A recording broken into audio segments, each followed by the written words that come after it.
Todos alguna vez hemos tenido la certeza de haber lidiado con algún psicópata.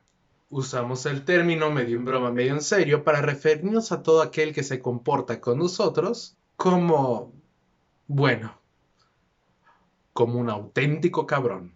Muchos podemos pensar que los psicópatas son unos asesinos a serie, una minúscula parte de la población que de vez en cuando sacude en la sociedad con sus atrocidades. ¿Pero realmente entendemos qué es un psicópata?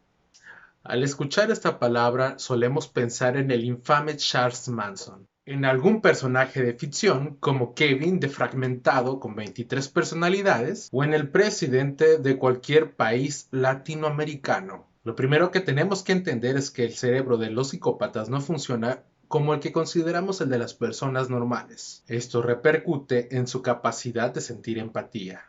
O sea, no hacen el ejercicio de imaginarse cómo puede sentirse el otro. Por ello no pueden sentir remordimiento. Por eso si son unos hijos de jamás sentirán culpa. Racionalmente puede que comprendan el concepto del bien y del mal, es decir, lo que está permitido y lo que no. Pero emocionalmente, al no sentir ningún tipo de remordimiento, se distancian fácilmente de los demás. Velo de esta manera, así como tú no eres Einstein, o no eres algún tipo de genio y ves una pizarra llena de fórmulas, es incomprensible para ti poder entender lo que está escrito ahí atrás. El psicópata no tiene la capacidad para empatizar o sentir algún tipo de remordimiento.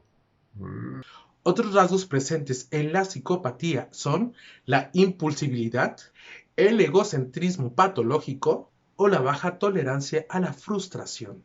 Cuando juntamos todos estos rasgos obtenemos una persona que puede ser peligrosa para otros. Por un lado es capaz de pensar solo en su beneficio y por otro no tiene ningún reparo en llevarse a los demás para conseguir sus fines. Todavía se está intentando entender por qué algunas personas tienen esta condición, que por cierto no se trata de una enfermedad mental, sino de un trastorno de la personalidad. La idea de que un psicópata es un pobrecito que tuvo una infancia horrible, que por eso se ha convertido en una persona horrible y que con un poco de amor y compasión esa persona cambiará, es totalmente falsa. Hay psicópatas que viven en familias completamente normales con padres súper amorosos, aunque no deja de ser cierto que el crecer en un entorno violento favorece el recrudecimiento de algunos rasgos de la psicopatía. El psicópata nace con su condición. Digamos que su cerebro vendría configurado de fábrica de esta manera. Se ha encontrado inclusive en casos de psicópatas condenados en casos violentos, existen casos deficientes entre la amígdala donde se alojan las emociones y la corteza prefrontal, la parte del cerebro responsable de algunos sentimientos como la empatía y la culpa. Esto nos lleva a una pregunta muy incómoda. ¿Podemos condenar a un psicópata por su comportamiento? Evidentemente, desde un punto de vista social, las acciones de un psicópata están mal porque perjudican a otros. Da igual a qué escala, pero ¿hasta qué punto es condenable lo que hace? Entendemos que el psicópata no tiene elección, no es capaz de sentir como nosotros.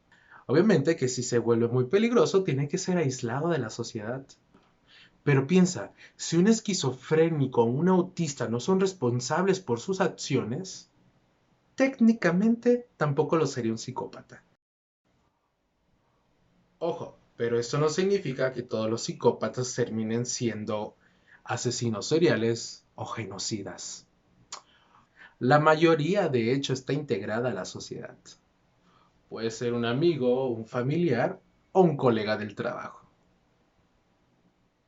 Según el psicólogo Robert Hart, el 1% de las personas podría ser psicópata.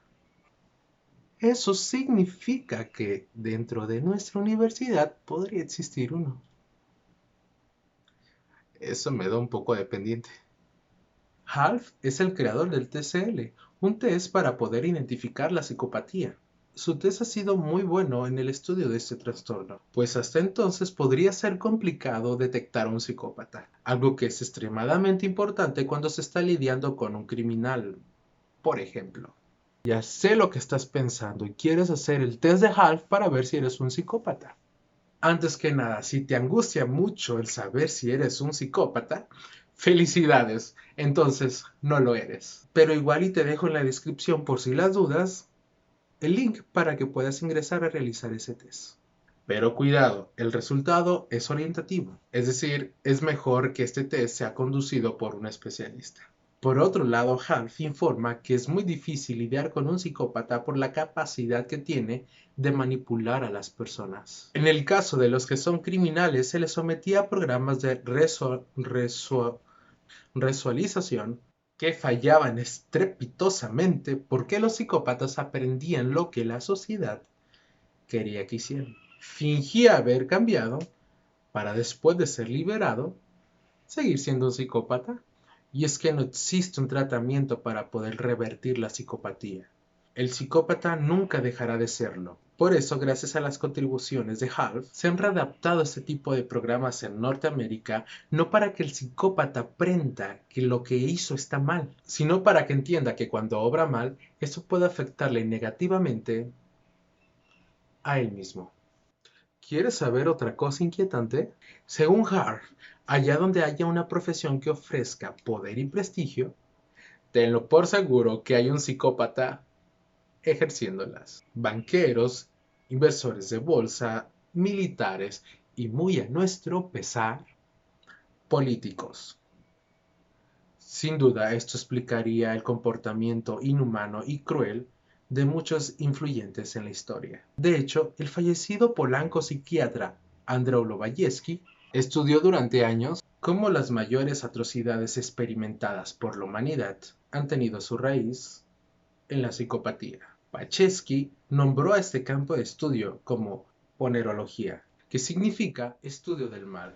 Para él, el mal tenía su génesis en la psicopatía en el estudio de individuos que cada cierto tiempo se hacían con una importante cuota de poder y lo usaban para causar espantosos sufrimientos a naciones enteras. A pesar de haber comenzado sus investigaciones en la Segunda Guerra Mundial, la censura y la persecución en Polonia impidieron que la ponerología fuera conocida en otros lugares en el mundo. Para poder entender cómo es que llegaron al poder algunos de los regímenes, pero eso ya sería material para otro capítulo. Si quieres saber más de este o de otros temas, no olvides comunicarte con la maestra Rocío. Un saludo Illuminati para todos. Hasta la próxima.